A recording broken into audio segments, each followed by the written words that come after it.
Great. Well, welcome everybody to the podcast. We've had a bit of a pause as I was traveling in Paraguay and up north in Canada during the late summer. So we're resuming our regular podcasts, and we'll have one once a week, more or less. And I'm really glad and happy in a kind of a grounded way to and honored to have again for the second time. Our guest today is Benno Glauser, who is originally from Switzerland but has lived in Paraguay for many years, since 1977, I believe. When I myself was living there, but we didn't know each other until a few months ago. And we just met in person, as they say, or in the body, recently. So, Benno, welcome to the podcast. Thank you. Thank you. I'm very happy you invited me for this conversation um, because I sometimes feel like on the margins of all what's happening in the modern world, and um, like it's a huge chance to be able to communicate with other people in other places and maybe even get into some exchange about what we feel and what we think and what we live. Hmm. Yes, well, I find you a very interesting person, and I'm really fascinated by your experience in the field with the indigenous people, and the way that you have cultivated a special way of seeing the world and um, perceiving, communicating, and how much you've learned from the First Nations people, as we say in Canada. And I think in down in South America they say los pueblos originarios, the original peoples. That's right, yes. Yeah. Mhm. Uh-huh. Yeah, Or indigenous or aboriginal, sometimes we say, or native people. Um, so it's wonderful. It's as if you've been developing a kind of a chrysalis over the decades, and thanks to the technology, we're able to shine a light for half an hour this morning on you and your perceptions and your ideas, and share that with the world. So I really hope that those of you who like this video will click on the like button and subscribe to the channel. We always have to say that. In that way, you'll receive notifications about upcoming interviews or videos if you choose to watch them. So at least you can be in the loop in that way. So Benno, perhaps in your own words, how would you describe what you do? yeah. It's not so easy to explain, and it always, I mean, it's along the line of my life. I'm now 77 years old or 76 and something. I have often changed because I had to reflect every so often in a new way what I was doing. And sometimes I didn't have any clear idea and felt lost, and other times it was clearer again. So I went through many stages, but right now I'm an oldish person, and um, I'm not active as an activist in the field anymore, but I maintain strong relations to the field. I have the privilege to be living, although living in the capital of Paraguay, Asunción, in the outskirts of Asunción, but I'm very closely in touch with indigenous people. There are some 20 indigenous people, indigenous cultures in Paraguay, and I have a special relationship with two cultural groups, originally with the Guarani in eastern Paraguay and some in the Chaco, but then mainly in the last 30, 35 years through my work with the Ayoreo people. The Ayoreo people are very special. because they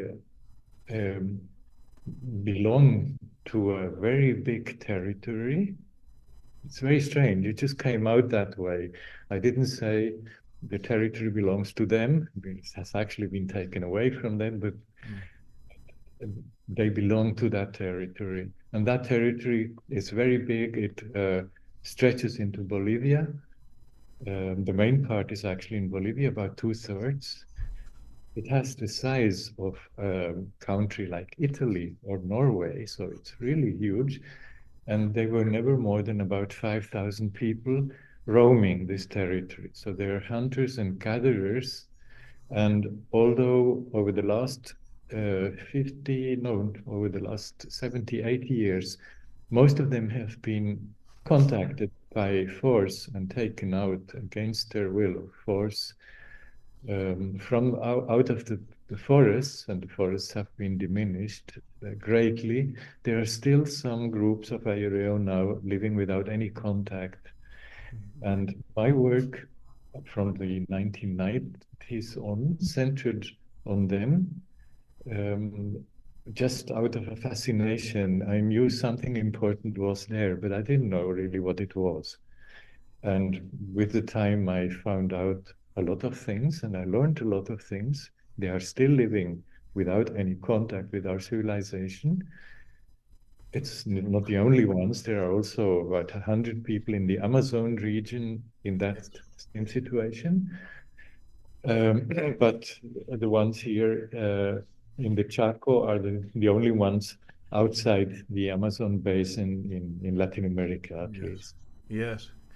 Well, So along this contact and following my fascination, I also developed my activity, my doing. And first it was an exploring and trying to understand and trying to learn how to be close and not to interfere with them. And later I gave in to like the need to protect, to try and put up some protection for them because they are greatly menaced, as you can imagine. And so I became an activist in an NGO and on an institutional level. But now I'm again out of that, the other end. My former colleagues continue working, but I'm again just a person related to that field and still learning, still amazed about how much I received from the privilege of being close to them. Mm-hmm. When you were mentioning that they belong to the land or the land belongs to them, that idea of it reminded me once I was traveling in a very small plane up into the north of Canada. It's a department called Nunavut. It's enormous. It's the land of the Inuit people, who are they used to be called Eskimos, but Inuit is their name. And this huge territory, which is about 1/3 of the territory of Canada, which is a vast country, second largest in the world, there were only about 40,000. Today there are 60,000. Such a tiny sliver of a population inhabiting this vast territory for thousands of years, tens of thousands perhaps. And I had this, as I was looking down on Hudson's Bay below, I had this idea that the importance of this particular tribe or First Nations is very great, because in a way they have embodied a big part of the soul of Canada for so long, and thousands of years before the Europeans came, and they're still there. In fact, their numbers are increasing. So in a way, we have so much to learn from the people who have inhabited that area, even though tragically the Ayoreo people have lost so much of their original territory and been forced into containment. It's a sad story. And thank you so much for doing your part, as an activist or an advocate or a friend, a real sincere, authentic, listening friend to those people. Thank you so much for your spirit of solidarity. It's really important. And I think that you can be, that word whisperer, the horse whisperer, you can be like a whisperer that helps to connect the awareness of the sort of the Western colonialist population, many of whom are becoming more and more interested in Aboriginal philosophy and history and so on. But you can be a bridge in communication. Yes. Thank you for saying that. I would like to, when you thank me for doing my part, what comes to my mind is that along these many years of work, I discovered that in fact I was doing something which was benefiting myself and then benefiting beyond myself, uh, our kind of people, like people in modernity. Of course, I'm particularly motivated with bringing back my learnings to my own society in Switzerland, my country of origin. But in general, what I realized that what I learned is important for our modern life culture in general. Yes. So my awareness about that right now is that I'm not doing something only personal, but the personal um, drive in that, in fact, is a drive which is part of a bigger need, which you could maybe uh, call a drive of self-healing, of something about the human history, like Mm-hmm. something which needs to be uh, healed and brought together again after having been separated or having Mm. been lost, whatever. I think that has to be um, explored. It's not so easy to state, but I have the feeling that myself and many other people who here or in other parts of the world are doing the same kind of approach or work, are in that kind of activity, in fact. That's true. There are many, and it feels like an urgency. It really feels like the world, generally speaking, and the systems that have been created by man, Western man, are failing, falling apart, and a lot of people are really very anxious, full of fear, anger, confusion, a lot of injustice, to say Mm. the least, corruption. The world really needs a new reset. That word is being used a lot these days. So I'm hoping that to look at this process of people awakening to the urgency of this need of bringing things back together, that some people are sort of mechanically minded and they just love taking apart a radio or a clock to see how it works, to study the different parts and how they're related, and then putting it back together again so that it works perfectly. So hopefully, whether we're conscious of that or not, that kind of process is happening. That like in Hinduism, you have the Brahma, Vishnu, and Shiva, the three parts of the divinity, and Shiva is the destroyer. But the old has to be broken up before the new can be created. So it's all part of a process, and hopefully we're going to survive through this and be better than ever. So I have read your book, which is very, very beautiful, and I would recommend it to everybody. And it does contain not only a very first-hand account of your relationship and the time you've spent with the Ayoreo and their history and their interface with modern civilization, we'll call it, the tragedy of their being wrenched out of their 1,000-year-old territory and lifestyle. Very traumatic for them and anybody that is sensitive to their plight. And your book also is full of hope and sensitivity to the idea of the communication between two cultures, we could say, or two paradigms, even more so. So maybe in a minute we can get into a little bit more of that, the art of listening, as you have cultivated that. But if you'd like to show a copy of your book, so people can see what it looks like, it's available on Amazon, and there we go, Trails from a World Beyond. And I got it on Kindle, so it was not expensive, easy to download, and I just loved it.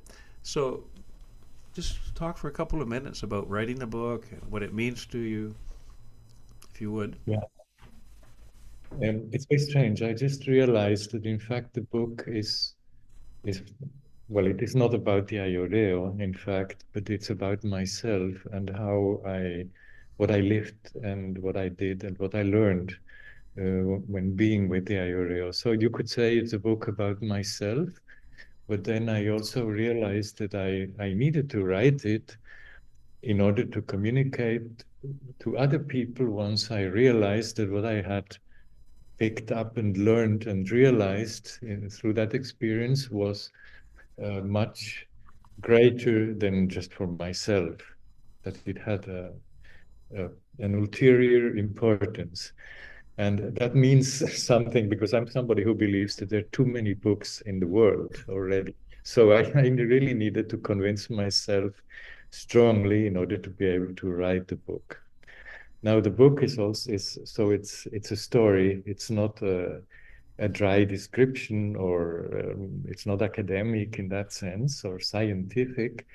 But it's true because it's my story. So nobody can say, well, what you felt is not true because it's what I felt, you know. It can be questions, whatever, but it's what I felt and what I saw. So it describes it. So, and Mm-hmm. it has, in a way, it has three stories. One story is my approach and how I got into this exploring of the groups, the Ayoreo groups living without contact in the forests, and slowly in the endeavor of protecting these groups, the already contacted Ayoreo, the majority of the peoples, join us eventually in doing this, and it becomes an institutional effort, but it also becomes the story not of myself only, but of the Ayoreo now. And we get to know the story of the Ayoreo from their life in the forest and the contact story, and also when they already get old and remember that they lived in the forest 40, 50 years ago, and before dying, they want to go back at least once in Mm-hmm. order to, uh, to see what it was like. Mm-hmm. And they have not actually been allowed by the missionaries to return. The missionaries told them, you know, there's no point of returning, the forest is not there anymore. But it was a lie. So in the course of this work, they asked us to make it possible to do journeys with them up north, far away in the northern Chaco. There were almost any roads yet at that time. And we did those journeys, and it was incredibly moving to see and to be able to accompany them in the rediscovery and re-encounter of what is not just their territory, but it's part of themselves. So this was a big issue and had a lot of repercussions within the Ayoreo world. That's the second story in the book. And the second story leads to opens up to a bigger story when I realized that their story is also in really our story. We may have forgotten our own territories. We may have forgotten where we came from and how our life, maybe centuries ago, was also comparable to indigenous people's lives. Yes. And so we are part with them of a much bigger story. And that's where we are now. You know. So this is like a description of what's uh, what I try to get across in the book. But it also at the same time says that it's not a book about something, it's a book about ourselves and about something we are part of, which is a great difficulty, because just imagine that you try to describe something you are deeply immersed in. It's not as easy as when you say, well, this is this object or this subject I'm going to describe, and it's outside of myself. I'm going to observe and then describe. You know, that's what academics do. But Absolutely.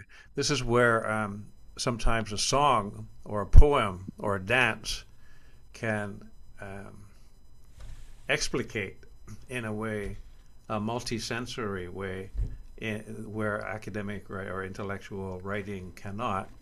But I think your book does. I mean, words are sort of all we have in a way when it comes to communication. So they are magical. They're powerful. In all the great religious and spiritual traditions, the word was in the beginning was the word. You know, and in Hinduism, the Vikings as well, Odin. So we are able to harness the creative power of speech, whether it's writing or speaking, and learn and teach and share.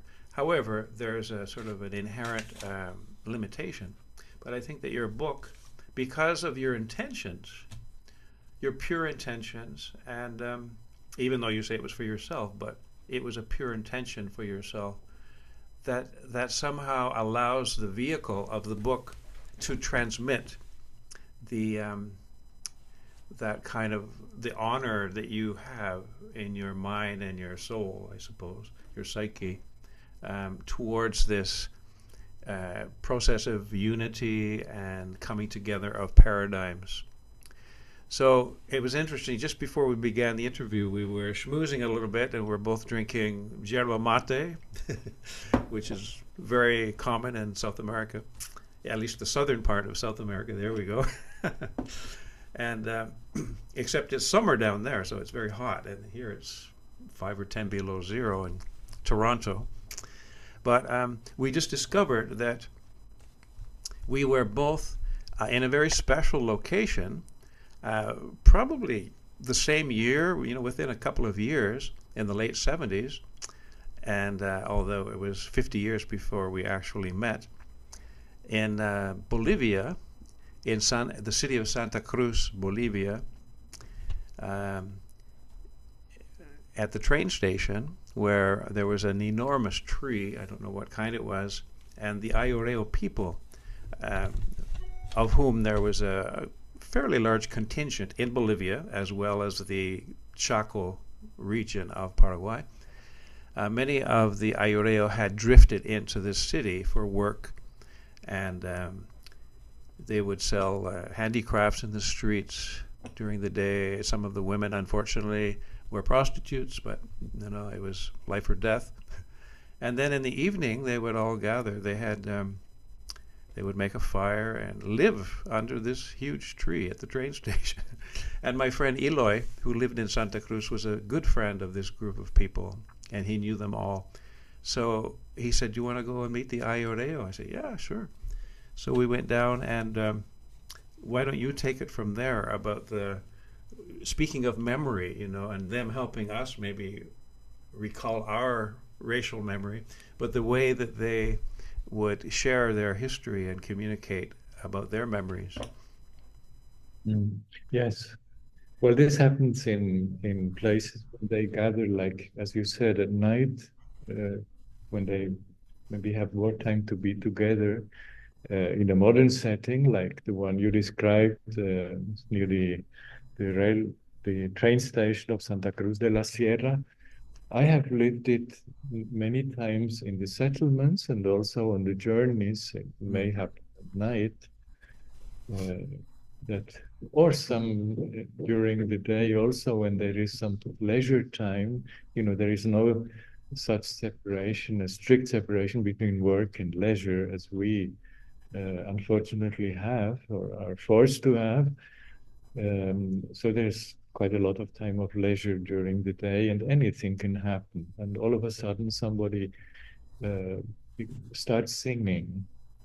And in the night, it also happens that while people sleep, somebody gets up and starts also singing and telling a dream this person has just had, and the singing becomes a way of sharing the dream.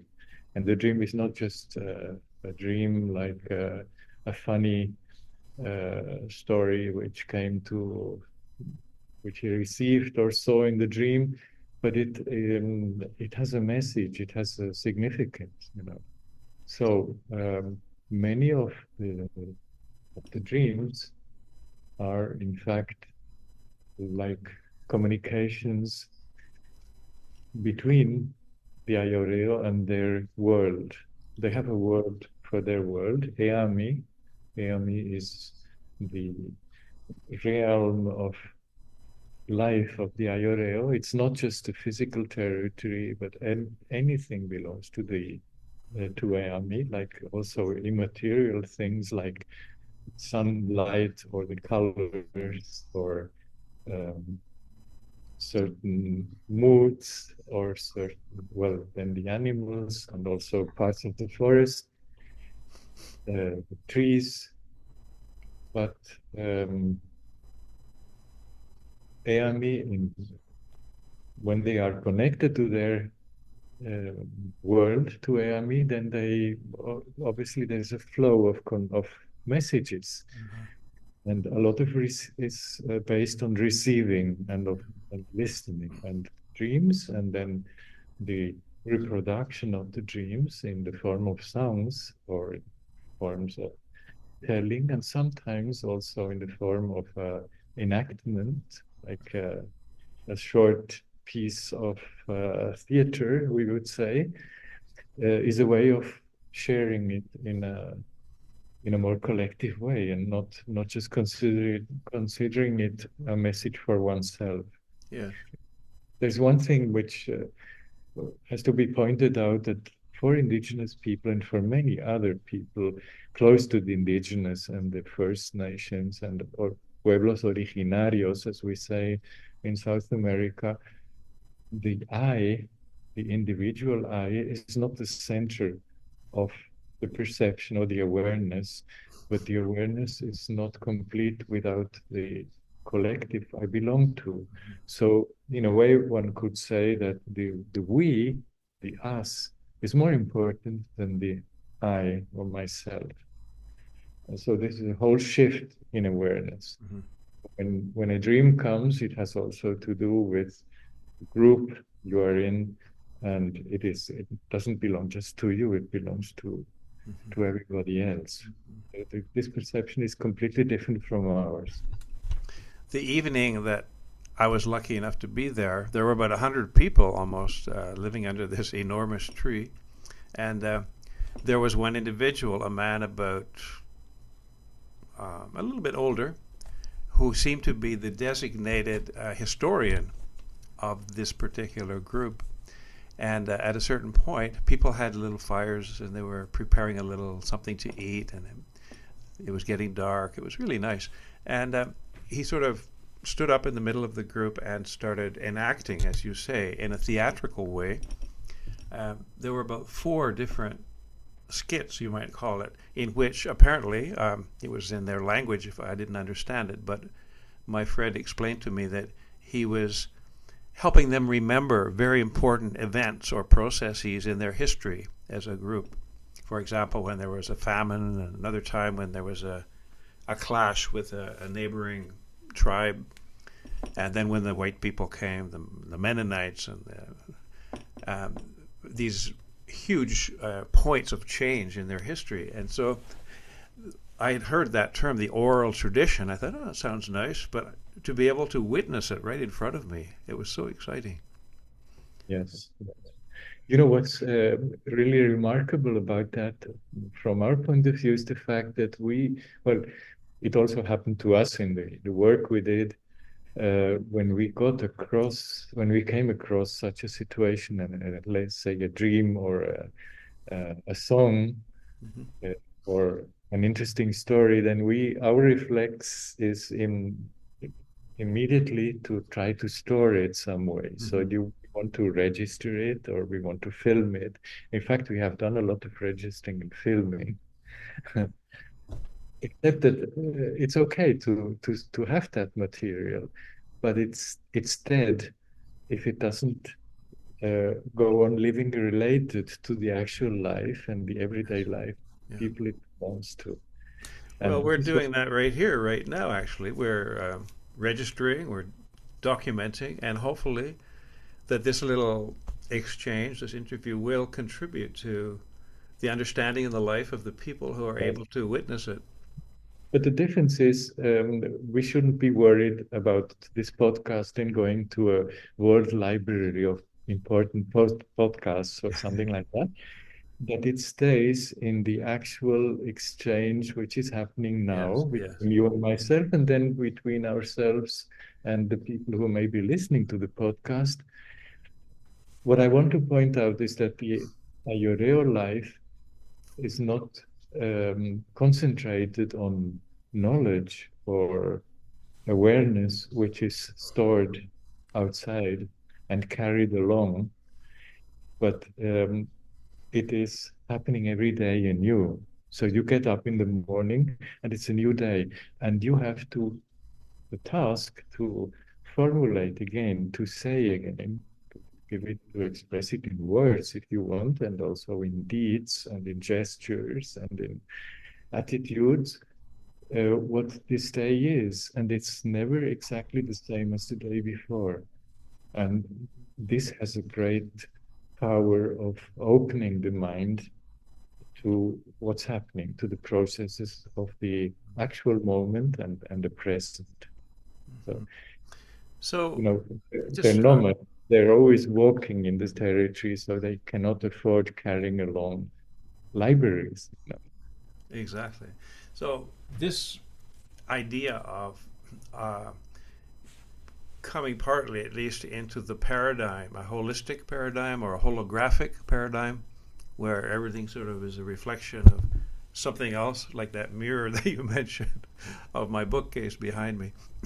Um, I just love the article that you wrote about listening and how to ask a kind of intellectual specific question to an Ayoreo uh, may not elicit the optimal response, but in conversation and exploring knowledge, a more wide ranging question is better, and one that perhaps provides space um, and an invitation for somatic reflection, the body, the senses, the emotions, what is right here, right now. And then you mentioned also that sometimes for the Western mind, listening to the response, at first it's very difficult to put an image and a memory and a part of a dream together to understand what really is the overall message. But that if one's intuition is a little bit operating, it's possible. Could you speak a little bit on those two paradigms of communication and the power of really listening to indigenous people? Because a lot of, Yeah. excuse me, I'm just going to, because a lot of people I'm meeting and hearing about are really interested in learning from the First Nations people, but they feel really stuck. They don't know how to even make an Mm. indigenous friend, or if they do, how to talk to them in a way that will open things up. Yeah. Well, what comes to my mind first is the fact that we are so rational, and we have been educated to be rational and to be reasonable and to have motives and reasons for everything we do. And we have to be able to,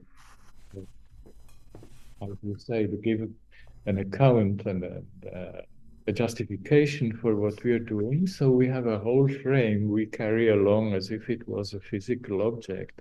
And it's very hard for us to get outside this frame. Mhm. The other thing is that our culture is uh, terribly patriarchal. Patriarchal Yeah. means that it is oriented in vertical, it is organized in a vertical sense, and it is very purpose driven. This is part of, Mhm. for me at least, of the patriarchalismo. And so we are always underway to somewhere and to like what we are learning and convinced that what we have learned will have to contribute to improving Mhm. ourselves and also the world. So we have like we don't just carry along this frame I was talking about, but we carry also along a strong intention. And this intention is problematic because it keeps us from um, perceiving. I mean, the more you know what you want to do, the more you are intent of wanting to do a certain thing, the less you will perceive what wants to communicate with you. Now, this means that outside of you, there is not just nature or the world like an object or a room you are in, but it is a living being, and you are part of that living being, and other parts of that living being want to tell you things. Like in the dreams we were talking before, that would be uh, a channel of the message.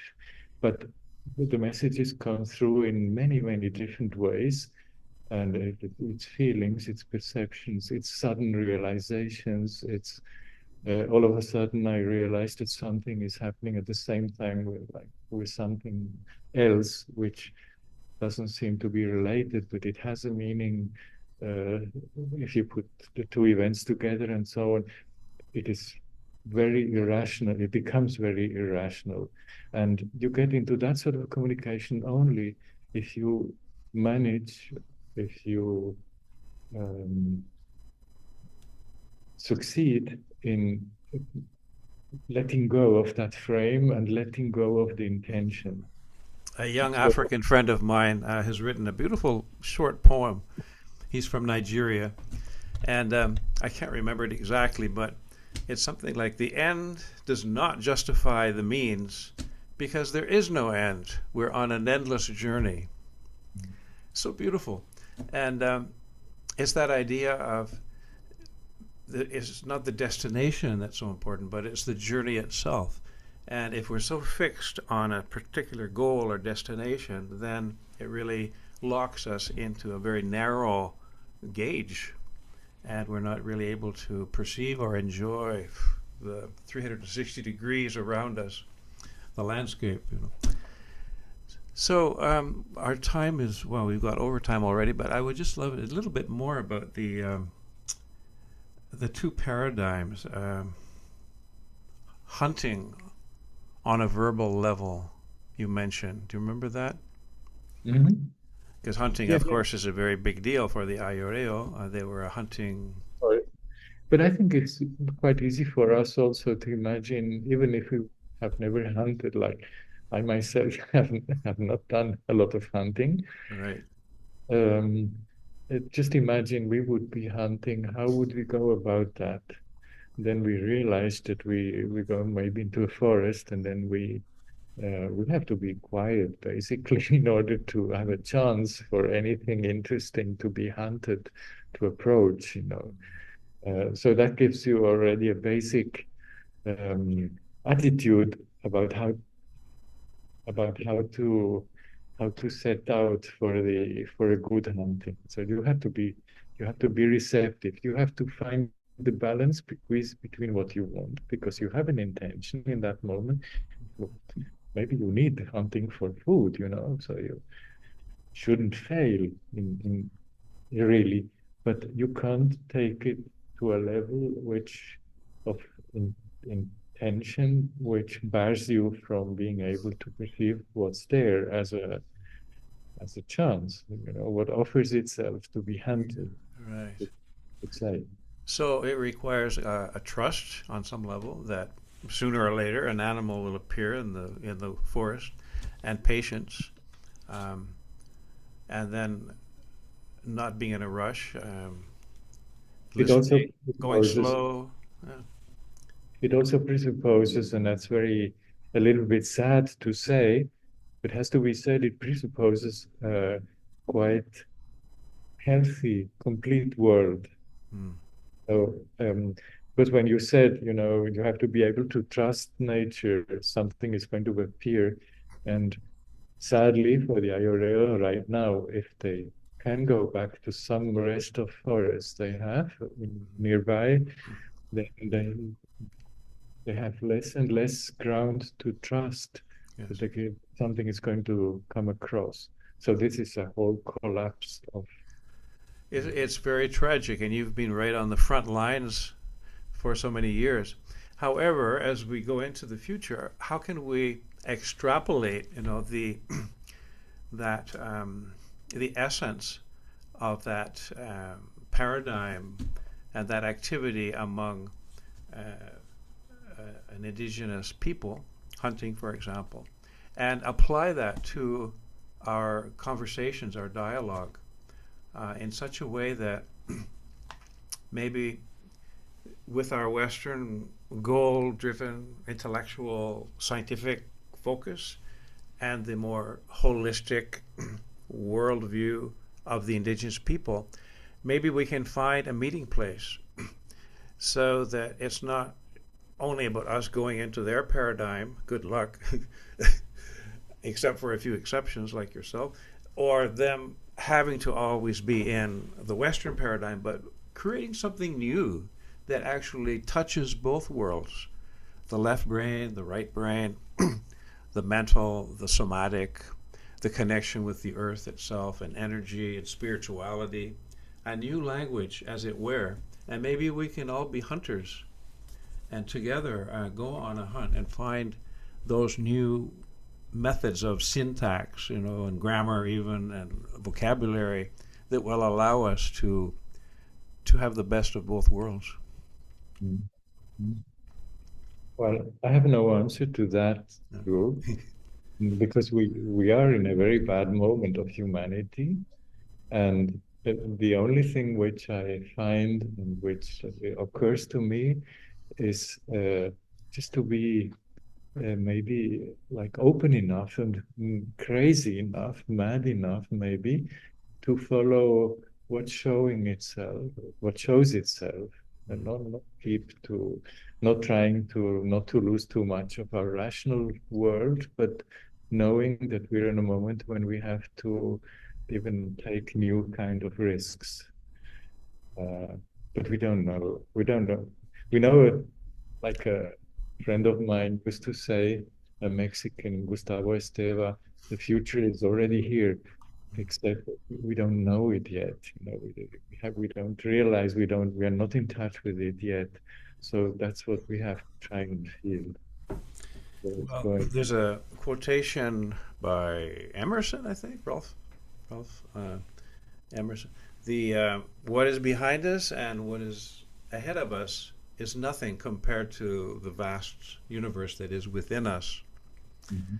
And there is a growing desire, I think, in the Western society to slow down, to learn skills of meditation and mindfulness, which is Mhm. really being aware of what's going on in the moment, be here Yeah, now. So yeah. it's not widespread, but it's growing. It's desperate because people are. It's an existential crisis in a way. Either we learn these new ways of perceiving and being, or else, in some way, we're going to lose it. I would also say, as an advice, to keep to things we can feel and which make us feel well, Like I realize in my own life that I have a tendency, I feel safer now in a local setting and not so concentrated on the world or the planet or the whole of humanity. I get a lot of force of my human surroundings. And I think this is like the important signals coming Yes. from that sort of situation. Hmm. So, Benno, I could talk with you for hours, and but we do have to. We've gone way over time, and I promised people we'd just do 30-minute interviews, but it's just too rich to cut off. But I'm just wondering, would it be okay to put in the little notes under the video to put your website so people might read some of your. Yes, Yeah, very okay, happy. okay, We were great. about that, yes. Yeah. Excellent. Okay, I'll do that. So, yeah, so just look down below and you'll see a couple of links to Benno's book if you want to obtain that book. And the article on listening would be really good. And I hope you'll come back again sometime and we can With pleasure. Yeah. continue on. Thank you very much for your invitation again and the possibility of trying to fathom those important and difficult subjects, you know. Yes, yeah, exactly. Well, I think we made some progress, hopefully. And you know, people, if you want to leave a little comment or a question, or you know, what you'd like to hear more of in the future, please feel free to do so. So, thanks again so much, Benno, and we'll see you around. Okay, I just have to find the stop recording. Okay, bye bye. Adios.